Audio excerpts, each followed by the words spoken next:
អូនស្រីភាមានអាយុ12ឆ្នាំជាក្មេងកំព្រាឪពុកដែលរស់នៅជាមួយម្ដាយមេម៉ាយជាញឹកញាប់នាងតែងតែរើសដបទឹកនៅតាមដងផ្លូវនៅពេលទៅសាលានិងពេលត្រឡប់មកពីសាលាវិញដើម្បីទទួលទាននេះក៏ដោយសារតែវាជាតំបន់ដាច់ស្រយាលនិងកង្វះប្រភពទឹកស្អាតពេលខ្ញុំខ្លាចទឹកអស់កម្លាំងឈឺឈឺក្បាលខ្លាំងណាស់ពេលខ្ញុំខ្លាចទឹកមកខ្ញុំស្ងួតបង្កខ្ញុំឈឺរំពិបាកចិត្តធ្វើម៉ែមានដូចឲ្យកូន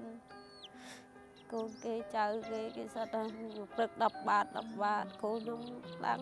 វា500ជារៀងរាល់ព្រឹកប្អូនស្រីភានិងម្ដាយត្រូវធ្វើដំណើរទៅដងទឹកនៅឯស្ទឹងដ៏សែនឆ្ងាយពីផ្ទះទឹកនៅទីនោះសុទ្ធតែកកភុកលាយឡំជាមួយសម្រាមដែលហូរចាក់ពីតំបន់ផ្សេងហើយផ្លូវដែលត្រូវធ្វើដំណើរពោពេញទៅដោយបន្លាហើយរឹតតែលំបាកក្នុងការចុះទៅដងទឹកម្ដងនេះក៏ដោយសារតែពួកគាត់ពុំមានជម្រើសឡើយទឹកនៅស្ទឹងប្រោះក៏ហមក្នុងក្លិនភក់ផឹកទៅឆ្អាបណាស់ដោយសារពុំមានពេលគ្រប់គ្រាន់ពួកគេត្រូវចាយពេលក្នុងការបំពេញការងារស៊ីឈ្នួលទៅសាលានិងទៅដងទឹកដោយដងទឹកនៅពេលព្រឹកមុនទៅសាលានិងដងទឹកម្ដងទៀតនៅពេលល្ងាចបន្ទាប់ពីបញ្ចប់ការងារ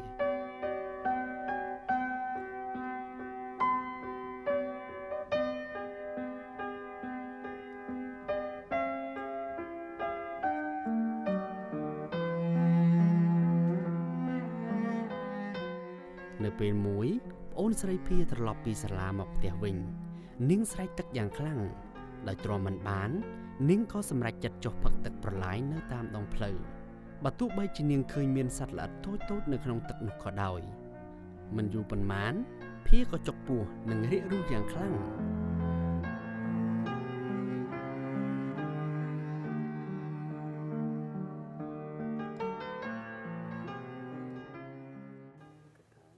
ខ្ញុំគិតថាសត្វតូចនៅក្នុងពោះខ្ញុំខ្លាចស្លាប់ខ្លាំងណាស់តែម្ដាយនាងពុំមានលទ្ធភាពបញ្ជូននាងទៅព្យាបាលនៅមន្ទីរពេទ្យឡើយខ្លាចវាមិនធ្វើម៉េចតាមកម្មវាសនាព្រះអង្គជួយ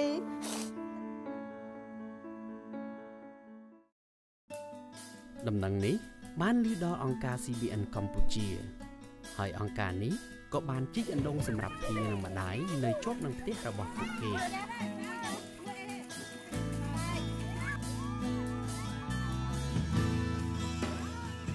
ខ្ញុំសប្បាយចិត្តដែលខ្ញុំ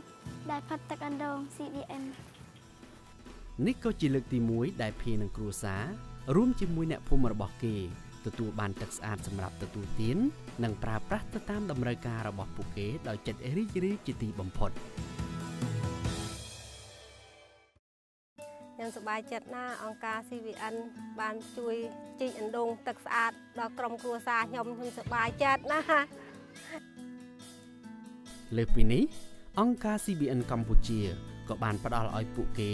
នៅគោមួយក្បាលនិងតម្រូវការផ្សេងទៀតដែលអាចឲ្យពួកគេចាប់ផ្ដើមការដាំដុះជាមួយទឹកអណ្ដូងដែលទើបនឹងជីករួចពេលនេះគ្រួសាររបស់ភា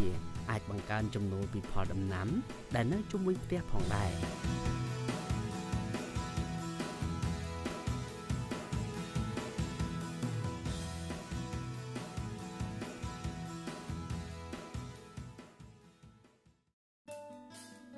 ម្យ៉ាងវិញទៀតប្អូនស្រីភានិងម្ដាយក៏បានចូលរួមការថ្វាយបង្គំនៅព្រះវិហារហើយពួកគាត់ក៏បានថ្វាយខ្លួនទទួលជាលើព្រះយេស៊ូវគ្រីស្ទតាមរយៈអង្គការ CBN កម្ពុជាផងដែរព្រះស្រឡាញ់គ្រួសារខ្ញុំស្រឡាញ់ព្រះ